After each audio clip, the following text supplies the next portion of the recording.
All right, this lab is not in your lab manual, but this lab, usually each semester, students tell me it's one of their favorite labs, okay?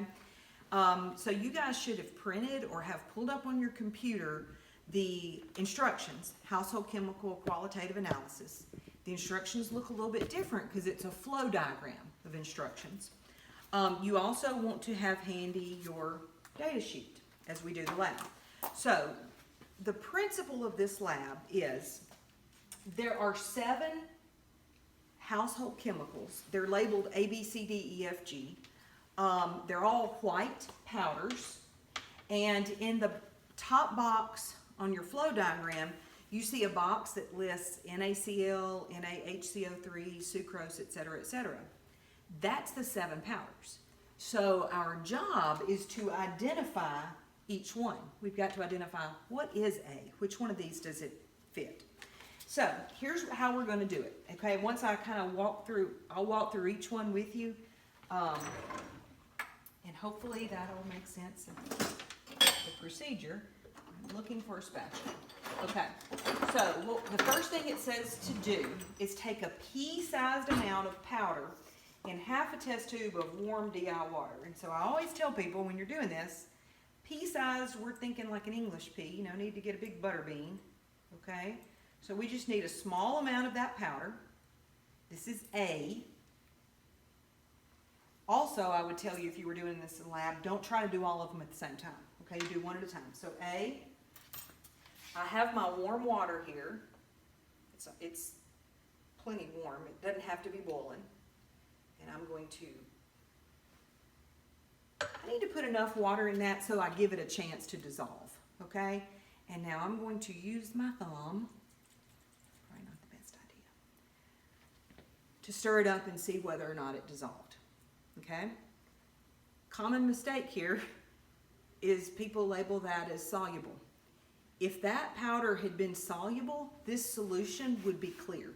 That's not soluble. If I were to let that sit for just a minute or two, guys, all that white powder would settle out. So that's insoluble. That means I'm going down the left side of my table. So I've narrowed it down to 2 things. So the next thing I'm supposed to do is take a drop of iodine solution on the dry powder. So what I'm going to do is use a watch glass. You could use a crucible or an evaporating dish. It doesn't matter. But I'm going to take a watch glass from the drawer, and I'm going to put a small amount of A on the watch glass.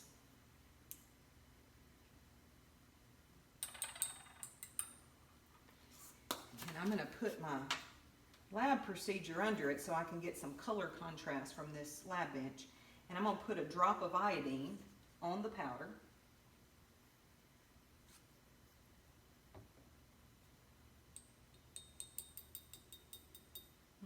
It turned maybe a little bit beige, okay? Definitely not black. I stirred it a little bit with my spatula. I'm going to rinse that spatula off, okay? So the next thing I want to test is I want to put vinegar on the solid. So I'm going to put a couple of drops of vinegar on that same solid on there.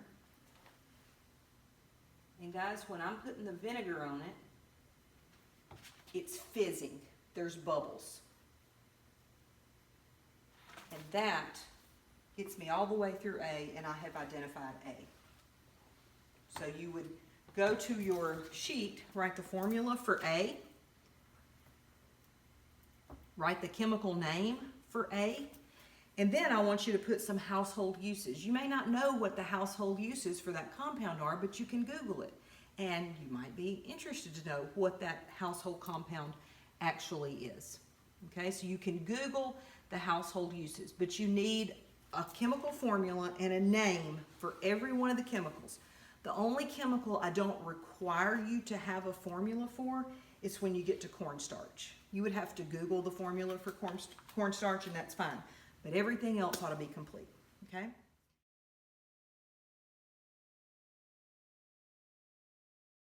So I'm going to be working with B.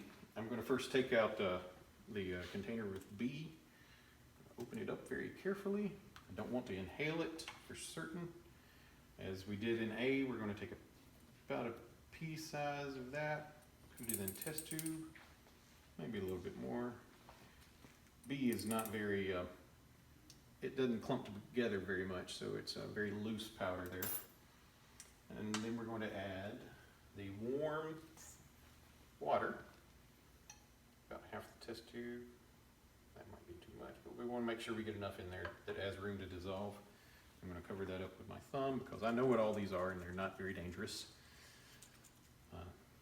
If we didn't know what they were, we would definitely want to use rubber gloves over our fingers or a cork in the end of the test tube, and we'll see that that did dissolve.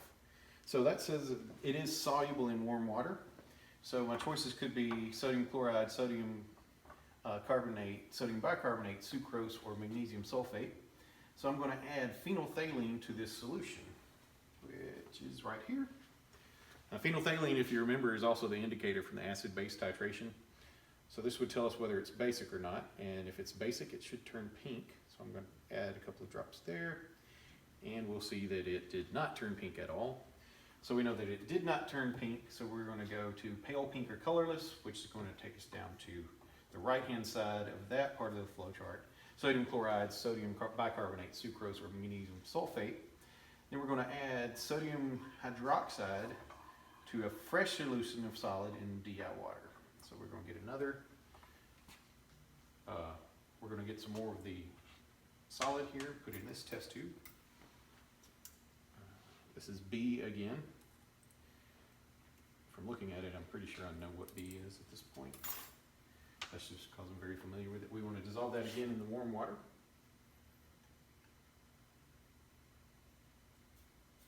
Oh, I spilled some. You hear it hitting the hot plate?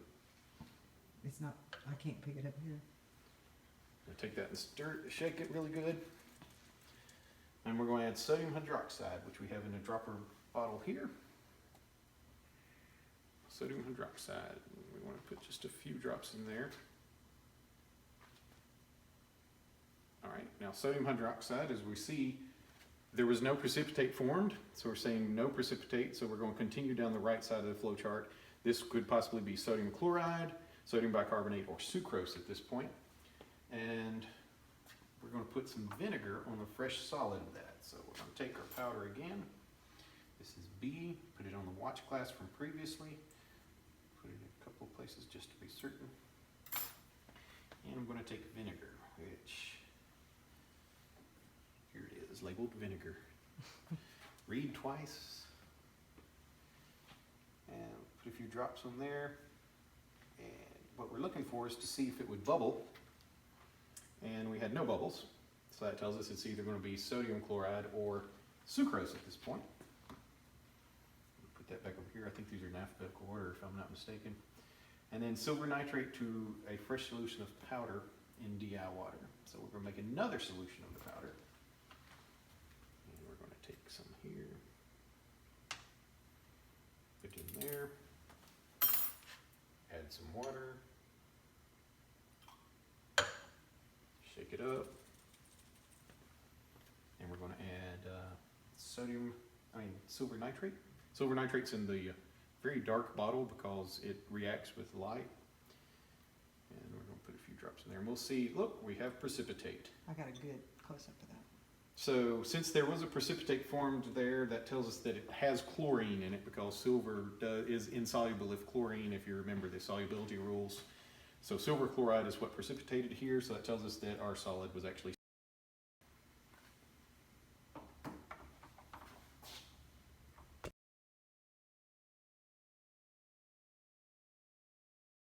All right, now we're ready to do C.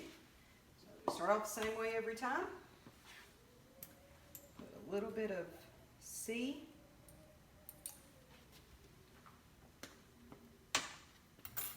In the tube, a little bit of warm water. And shake it and see if it dissolves. Notice I don't shake it towards my face. I mean, it's household stuff, but still. And that is clearly, it's soluble. Okay, so I'm going down the right side of my flow chart. I've got it narrowed down to 5 things, although one of those I've already eliminated because of B.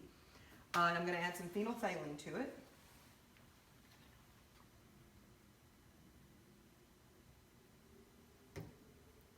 definitely pink, no question there. Vivid pink. It takes me to one identity for this substance, okay? I could stop there, but there's a little check provided. So what I can do is put some of the solution, I forgot to wash this before, so I'm gonna wash it real quick, dry it off. I'm gonna put some of the powder on a watch glass. This is just a confirmation, okay? And I'm going to put the vinegar on the watch glass, and if it's what we think it is, it should bubble and fizz.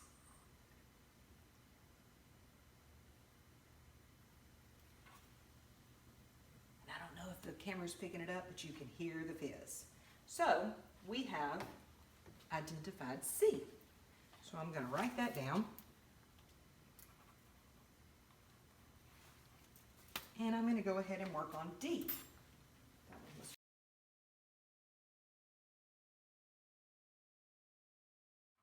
So for D, we'll get a little spatula. And some of these, the granules, they just don't clump together good. So I'm gonna get 2 spatulas, so I'm sure I've got enough. Keep that out so I know I'm working on D, because it's easy to get confused once you do this 7 times. And see if it dissolves in water. Okay, first I see the air bubbles in it. But yes, that dissolved in water. So I'm going to the right side. I'm going to test it with phenolphthalein.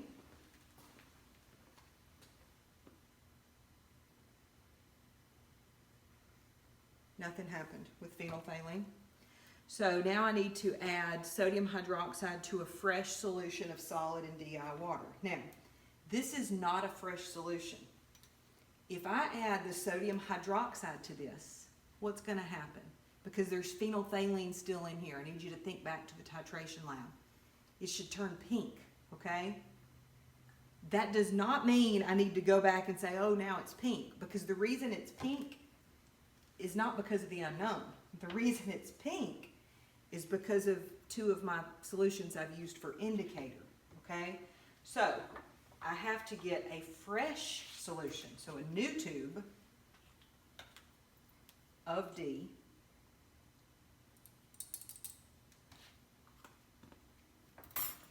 In warm water. I'm going to mix it up. Try not to mix it up with the thumb that's got the phenolphthalein or the sodium hydroxide on it. Okay. And now I'm going to add sodium hydroxide to it, and I'm looking to see if a precipitate forms. Okay. I don't see a precipitate, guys. What I do see is it turning pink, okay? Phenolphthalein is hard to wash out. And so even though that I had scrubbed this tube, there was still some residual phenolphthalein in it. So the pink does not matter. But what matters is there's no precipitate. So since there's no precipitate, I'm going to test some fresh solid.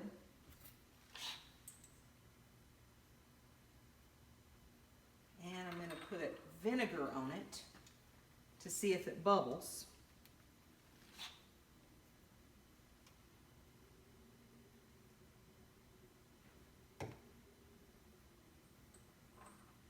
It's not doing anything.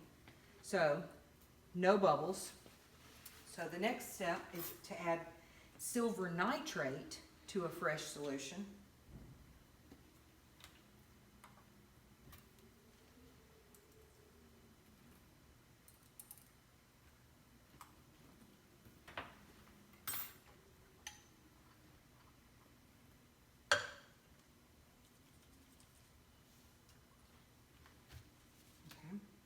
Here's silver nitrate.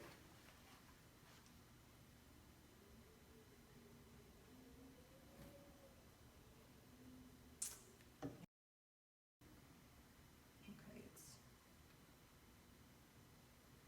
no precipitate. So that identifies D. So write that down. And that'll do it.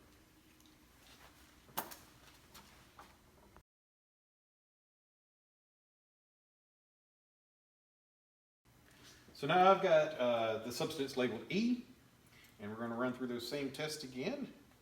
Got to take the lid off, get the spatula, and I need a test tube, because first thing we're going to do is dissolve it in the warm water, which I think is a little warmer now than it had been in the past, but that's okay. Let's set that over there, and I'm going to pour some of this. Oh, this is warm water. It's hot to the touch. And we will see when I shake this up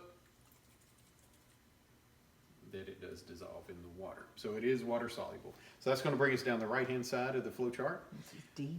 Yes, this is D. So we're going to be looking at adding the phenolphthalein at this point. We want to see if this turns pink. Phenolphthalein turns pink if it's basic. So we're going to put one. No, this is not D, this is E. Okay, and it did not turn pink, so we know that it is not basic. So that tells us it's a pale pink or colorless, so we're going to continue down the right-hand side of that. We're going to create a fresh solution of the compound to be tested. This is E again, letter E, as in everybody loves chemistry. We're going to add some warm distilled water. And I've already tested down to the phenolphthalein part. We said it did not turn pink, so it's not basic. So we are going down to this point, add the sodium hydroxide. So I'll take my lid off the sodium hydroxide. And we're going to add that dropwise. Oh, and look at there. We have a precipitate forming. Okay. So we have a precipitate with E when I added sodium hydroxide.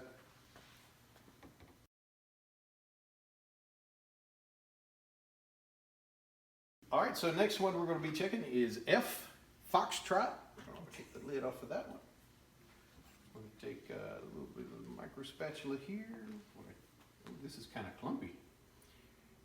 The clumpiness gives me an indication of what it is, because I know some things. And I put it in the watch plate instead of putting it in the test tube, but we might need that in a moment. I got excited because I knew what it was. I'll put that in my test tube, put a big sample of that because it's stuck together pretty bad. Add some warm water. I'm going to give it the obligatory shaking. And we should see that this will go clear.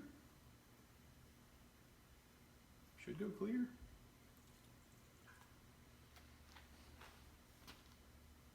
This is foxtrot. Air bubbles. Air bubbles, that's what it is. It is going clear. So that is soluble in water. That takes us down the right-hand side. We're going to add some phenolphthalein. We're going to add just a couple of drops here.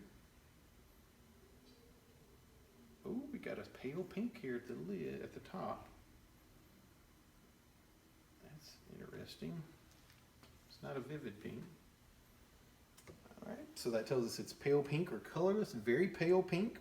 We continue down the right-hand side. It says sodium hydroxide added to a fresh solution. So I'm going to put that aside. I'm going to get a new test tube. I'm going to take some more of foxtrot here. I'm going to break this stuff up. It's pretty clumpy. Put some in there. Add the water. And we can expect those air bubbles again because of the nature of this substance. All right, now we got to add sodium hydroxide. Sodium hydroxide, we'll see if it precipitates. And I put a good little drops in there. We had no precipitate right there. So we have no precipitate, and so I need to put some vinegar on a fresh solid. I got all excited earlier and I went ahead and put my solid out. I'm gonna put some vinegar on it, get a close up. We should see that it's fizzing like a homemade volcano. There you go.